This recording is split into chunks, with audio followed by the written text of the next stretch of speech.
오늘 성경 말씀은 고린도후서 4장 7절에서 10절까지의 말씀입니다. 우리가 이 보배를 질그릇에 가졌으니 이는 힘이 큰 능력은 하나님께 있고 우리에게 있지 아니함을 알게 하려 함이라. 우리가 사방으로 우겨쌈을 당하여도 쌓이지 아니하며 답답한 일을 당하여도 낙심하지 아니하며 박해를 받아도 버린 바 되지 아니하며 거꾸러뜨림을 당하여도 망하지 아니하고 우리가 항상 예수의 죽음을 몸에 짊어짐은 예수의 생명이 또한 우리 몸에 나타나게 하려 함이라. 오늘 고린도후서 4장 두 번째 시간입니다. 이 고린도후서 4장을 이해하기 위해서는 그 배경이 중요하다 그렇게 이야기를 했습니다. 사도 바울이 1차 전도 여행은 한 2년 정도에 걸쳐서 회당을 중심으로 유대인들에게 복음을 전하게 됩니다. 이방 지역에 복음을 전하다 보니까 모세의 율법, 다시 이야기하면 할례를 받아야 되냐 받지 말아야 되냐 이 문제가 아주 큰 문제였습니다. 그래서 예루살렘 공의회에서 이 문제를 아주 심도 있게 토의한 결과 할례를 받지 않아도 된다 하는 결정을 내리게 됩니다. 이 결정으로 말미암아 예수 그리스도를 믿는 기독교와 유대교가 확실히 분리가 되게 되고 기독교가 탄생되는 순간이었습니다. 기독교가 탄생되는 이 순간이야말로 정말로 어쩌면 기독교의 역사의 시작이라고도 말할 수가 있습니다. 2차 전도 여행은 한 3년 정도 걸렸는데 유럽으로 복음을 전하게 되고 특히 고린도에 1년 6개월 정도 머물면서 고린도 교회를 개척하게 되었습니다. 후에 아볼로가 이 교회의 담임으로 사역하게 되었습니다. 3차 전도 여행은 약 4년에 걸쳐서 하게 되었는데 바울이 당시 에베소에서 두란노라고 하는 곳에서 신학생들을 가르치고 성경을 가르쳐서 신학교에서 배출된 많은 학생들이 그 지역에 교회를 개척하게 되었습니다. 사도 바울이 에베소에서 열심히 가르치고 있을 때에 고린도에서 목회를 하고 있는 아볼로가 사도 바울에게 찾아왔습니다. 그래서 어떻게 찾아왔냐? 내가 고린도 교회를 목회하면서 참 여러 가지 많은 어려움이 있습니다. 아볼파, 바울파, 베드로파, 그리스도파, 교회 내에 여러 가지 분파가 생겨나고 또 교회 내에 은사에 대한 분쟁이 심하고 음행, 소송, 결혼, 음식, 예배, 부활 등 여러 가지 많은 문제가 우리 고린도 교회에 나타나기 시작하는데 이런 많은 어려운 문제를 어떻게 해결하면 좋겠습니까? 하고 사도 바울에게 찾아와서 문의를 하는 것입니다. 사도 바울은 자신의 입장에서 복음의 입장에서 고린도 교회에 정말로 하나님 나라를 실현하는 건강한 교회로서 나아가기 위하여 그들이 직면한 문제에 대해서 성심껏 복음으로 답변을 써서 고린도 교회에 보내는 편지가 바로 고린도 전서입니다. 유명한 고린도 전서 13장 사랑장이 있는 말씀이기도 합니다. 그런데 이 고린도 교회가 이 편지를 받고 나서 그냥 아멘 할렐루야 하면 될 터인데 어떤 사람은 아멘 할렐루야로 하지만 어떤 사람은 사도 바울의 사도권, 사도 바울의 복음의 문제를 제기하면서 완강하게 사도 바울의 가르침을 거부하는 것이었습니다. 그들이 그런 어떤 사도 바울의 거부감을 가지고 있으니까 사도 바울의 약점을 공격하기도 합니다. 너 말도 잘 하지 못하지 않냐? 몸도 약하지 않냐? 그러면서 공격을 하면서 당신은 사도가 아니다 하고 사도권의 문제를 제기하고 그 사도권도 아니기 때문에 당신이 이야기하는 복음에도 문제가 있다라고 이야기를 하면서 그 고린도 교회 무리들이 사도 바울을 공격하는 것이었습니다. 이 소식을 들은 사도 바울은 몹시 서운해했습니다. 복음에 대한 올바른 이해를 위해서 그럼에도 불구하고 고린도 교회를 올바로 잡아야 되겠다고 하는 마음을 가지고 다시 쓴 편지가 고린도후서. 다시 이야기하면 이 고린도후서는 나는 하나님께로부터 받은 진정한 사도다. 사도권을 가지고 있는 사람이다라고 이야기를 합니다. 이 고린도후서를 기록해서 디도편으로 이 고린도 교회에 보내게 되고 이 편지를 받고 고린도 교회가 회개하고 하나가 되었다라고 기록을 하고 있습니다. 오늘 고린도후서의 핵심은 사도 바울의 사도권이라고 말할 수 있습니다. 고린도 교회 교인들이 당신이 정말로 사도라면, 적어도 복음을 전하는 사도라면 능력이 있어야 되지 않냐. 당신은 말도 잘 못하고 또 몸도 안 좋고 또 병도 들어있는 그런 당신이야말로 사도라고 말할 수 있겠느냐라고 이야기를 하는 것입니다. 그런 어떤 그들의 공격에 사도 바울은 세 가지 점을 들어서 자신의 모습을 변화하고 있습니다. 첫째는 자신은 질그릇과 같은 연약한 존재라고 말하는 것입니다. 우리가 질그릇 그러면 진흙으로 빚어서 잿물을 입히지 않고 구운 그릇을 말해서 흙그릇이라고도 이야기를 합니다. 오늘 사도 바울이 이야기하는 이 질그릇은 제사장들이 성전에서 희생 제물을 드릴 때에 사용했던 그릇이라고 합니다. 제사용 그릇으로 쓰여진 이 질그릇은 조금만 불결해져도 곧바로 버렸습니다. 이렇게 질그릇은 금방 쓰고 금방 버리는 일회용 소모품에 불과했습니다. 만약에 질그릇이 깨어져서 버릴 경우에는 다시 재생해서 쓸 수가 없었습니다. 가만히 보면 사도 바울이 질그릇이라고 이야기를 하는데 우리 사람과 이 질그릇은 비슷한 점이 있습니다. 왜냐하면 성분이 같고 우리는 흙으로 만들어졌기 때문에 또 이 질그릇은 조금만 충격이 가해도 금이 가고 깨지게 되는 것입니다. 우리도 어떤 말 한마디만 들어도 우리는 쉽게 깨어지고 낙담하고 넘어지는 것입니다. 그리고 질그릇은 오래 사용하면 낡아집니다. 오늘 우리의 인생도 오래 사용하면 변질된다고 하는 것입니다. 고린도후서 4장 16절에 보면 우리의 그 사람은 낡아진다 그렇게 이야기를 합니다. 언젠가는 우리가 한숨에 흙으로 돌아갈 수밖에 없음을 우리는 고백해야만 하는 인생들이라고 하는 것입니다. 부서지기 쉬운, 깨지기 쉬운 이 질그릇이야말로 내 인생의 가장 중요한 나의 모습을 하나님 앞에 고백하는 것이다.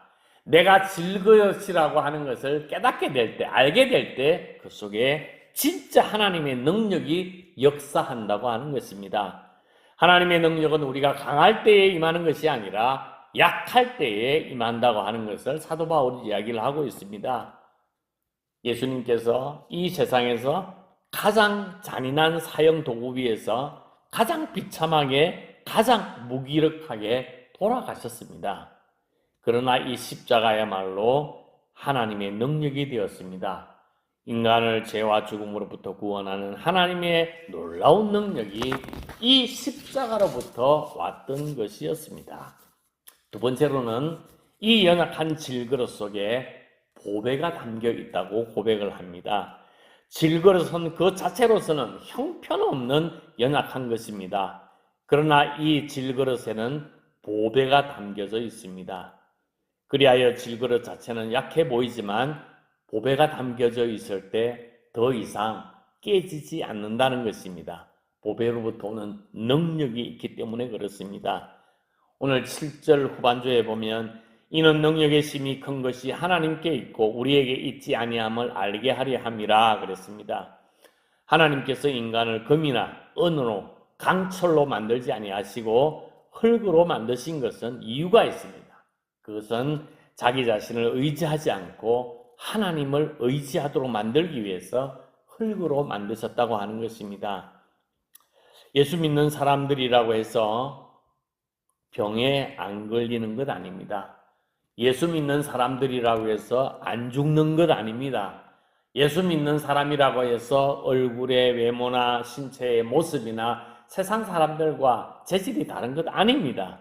예수 믿는 사람들도 질병에 걸려서 죽게 되고 예수 믿는 사람들도 화내고 시기 질투하기도 합니다. 실패하고 좌절하기도 합니다. 세상 사람들이 겪는 모든 약함을 우리도 똑같이 가지고 있습니다. 그러나 똑같은 질그릇, 똑같은 깨어지기 쉬운 질그릇이지만 세상 사람들과 한 가지 차이 나는 근본적인 다른 점이 있습니다. 그것은 바로 세상 사람들에게는 없는 보배가 우리에게 있기 때문에 그렇습니다. 보배가 무엇입니까? 6절에 보면 어두운 데 빛이 빛이라 말씀하셨던 그 하나님께서 예수 그리스도의 얼굴에 있는 하나님의 영광을 아는 빛을 우리의 마음속에 비추어 주셨다. 다시 이야기하면 예수 그리스도가 우리의 보배라고 말씀하고 있는 것입니다. 요한복음 11장에 보면 예수님께서 죽은 나사로를 살리신 이야기가 있습니다. 나사로가 병들자 누이들이 급히 사람을 보내서 예수님을 모셔오게 했습니다. 근데 예수님께서는 그 소식을 들으시고 이틀을 더 유하셨다가 나사로의 집을 향했습니다. 결국 나사로는 죽었고 장사되어 무덤에 있은 지 사흘 뒤에야 도착했습니다. 왜 전달을 받고 바로 가지 않았을까요? 나사로가 죽을 때까지 기다렸었기 때문입니다. 나사로가 무덤에 장사되고 충분한 시간이 지나기를 기다렸습니다. 왜 기다렸느냐? 사람의 힘으로는 더 이상 아무것도 할 수 없음을 인정하기 위해서. 그래서 나사로를 살리신 것은 오직 사람의 능력이 아니라 주님의 능력만으로 할 수 있음을 보이기 위함이었다고 이야기를 합니다. 성경을 보면 하나님께서 역사하실 때는 대체로 인간의 무능이 드러나고 인간이 두 손, 두 발을 다 든 뒤에 역사하시는 것입니다. 인간이 질그릇을 깨닫고 철저하게 하나님을 바라다 볼 때에 역사가 일어나게 된다고 하는 것입니다. 세 번째로는 이 보배로 말미암아 외부의 큰 충격을 받아도 완전히 깨어지지 않는다고 하는 것입니다. 우리가 사방으로 우겨쌈을 당하여도 쌓이지 아니하며 답답한 일을 당하여도 낙심하지 아니하며 핍박을 받아도 버림받지 아니하며 거꾸로 트림을 당하여도 망하지 아니하고, 여기서 바울은 그동안 자기가 복음 전하느라고 당한 4가지의 고생을 요약하고 있습니다. 첫 번째, 사방으로 우겨쌈을 당하여도 쌓이지 않는다. 그래서 영어 성경에는 사방팔방으로 고통을 받아도 망가지지 않는다라고 이야기를 했습니다. 이 표현을 쓸 때에 사도 바울은 레슬링 경기를 생각했다고 합니다.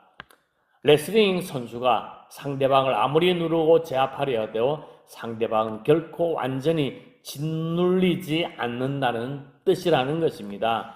예수 믿는 이들에게 어떤 고난과 시련이 닥쳐도 완전히 망가뜨릴 수 없다고 말하는 것입니다. 열왕기하 6장에 보면 아람 나라 군대가 엘리사가 있는 도단성에 밤새 포위를 했습니다. 아침 일찍 엘리사의 사환이 일어나 보니까 적군이 성을 포위했습니다. 사환이 엘리사에게 달려가 황급히 말합니다. 큰일 났습니다. 우리가 적군에게 완전히 포위를 당했다고 이야기를 합니다. 그때 엘리사가 이야기를 합니다. 두려워하지 말라. 우리와 함께한 자가 저와 함께한 자보다 훨씬 많으니라. 그래도 사환은 계속 두려워합니다. 하나님께서 그 사환의 눈을 여셨습니다. 그 사환이 보니까 하나님의 불말과 불병거가 산에 가득하여 엘리사를 둘러서 진치고 있었습니다. 결국 엘리사를 포위한 아람 군대는 도리어 포로로 잡히고 말았습니다. 우리는 때때로 많은 문제에 둘러싸일 때가 있습니다. 많은 적이 우리를 포위하여 공격할 때도 있습니다. 그러나 주님이 나와 함께하면 문제의 모든 포위망을 뚫어낼 수 있다는 것입니다. 8절에 보면 답답한 일을 당하여도 낙심하지 않는다 그랬습니다. 답답한 일이 우리 얼마나 많이 있습니까? 기대했던 것이 수포로 돌아갈 때 가슴이 아파. 예수 그리스도를 믿는 이들이 완전한 절망에 빠지지 않는 이유는 이런 어떤 답답한 일 속에서도 하나님을 의지하고 능력의 보배를 품고 있기 때문인 것입니다. 핍박을 받아도 버림받지 아니하고 그랬습니다. 예수 그리스도를 믿는 일 때문에 의로운 일을 하다가 핍박을 당할 때가 많습니다. 그러나 아무리 핍박이 거세고 심지어 순교를 당하는 일이 있을지라도 하나님은 결코 우리를 버리지 않는다는 것입니다. 교회도 마찬가지입니다. 엄청난 핍박을 초대교회에 받았습니다. 약 네로 황제로부터 디오클레시안 황제까지 250년에서 300년 동안 어마어마하게 교회가 핍박을 받았습니다.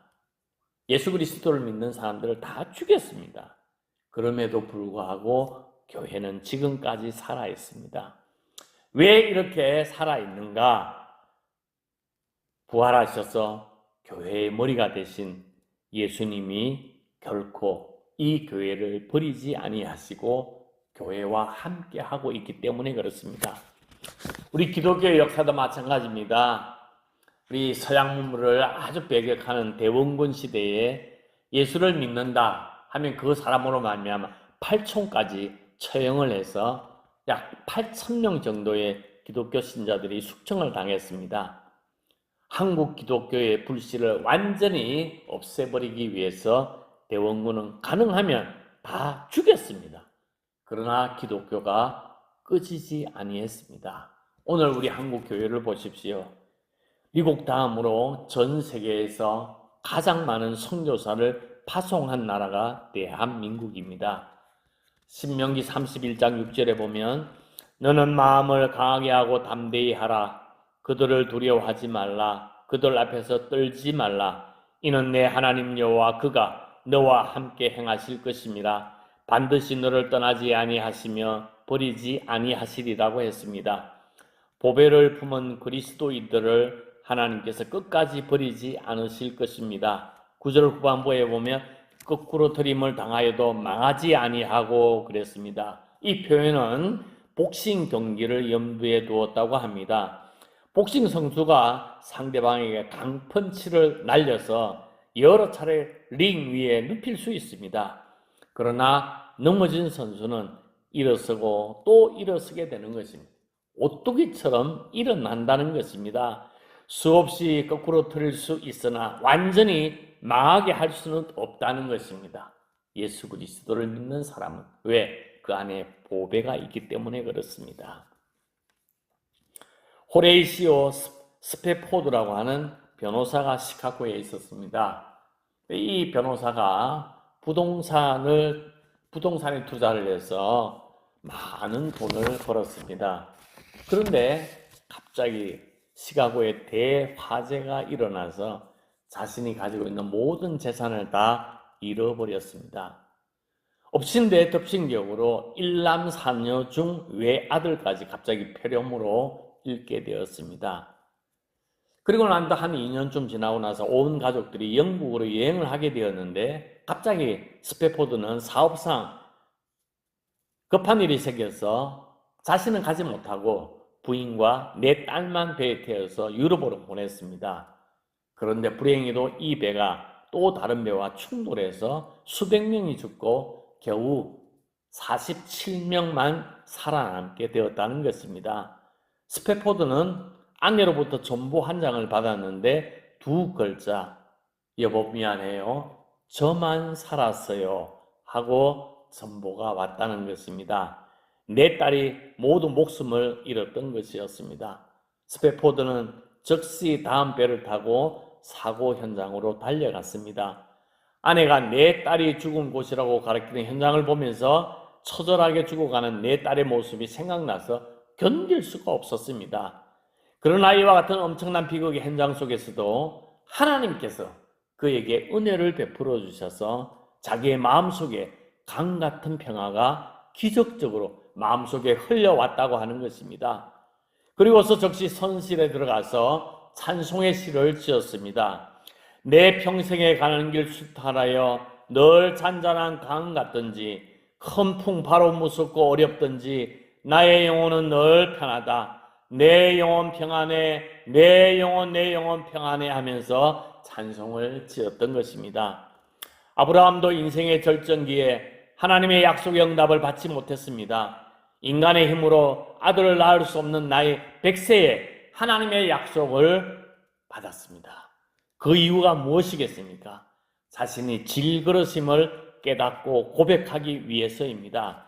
초대 교인들, 힘의 논리에 의하면 벌써 역사에서 사라졌어야 했습니다. 그러나 역사에서 사라진 것은 가해자들, 강자들, 힘 있는 자들이었지 예수 그리스도를 믿는 자들은 오늘까지 살아남아 있다고 하는 것입니다. 왜냐하면 보배이신 예수 그리스도가 질그릇 안에 있기 때문에 그렇습니다. 우리가 예수 그리스도를 믿는다고 하는 것은 완전한 것이 아닙니다. 깨지기 쉽고 또 넘어지기 쉬운 그런 인간의 모습입니다. 그럼에도 불구하고 주님이 우리와 함께 하시기 때문에 우리 안에 보배가 있기 때문에 우리는 오뚜기와 같이 우뚝 설 수 있는 하늘의 능력과 하늘의 권세를 공급받는 하나님의 귀한 자녀라고 하는 것입니다. 우리 안에 예수 그리스도의 보배가 있습니다.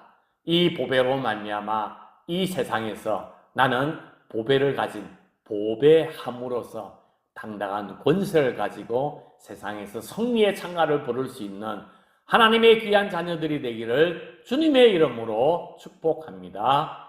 아멘.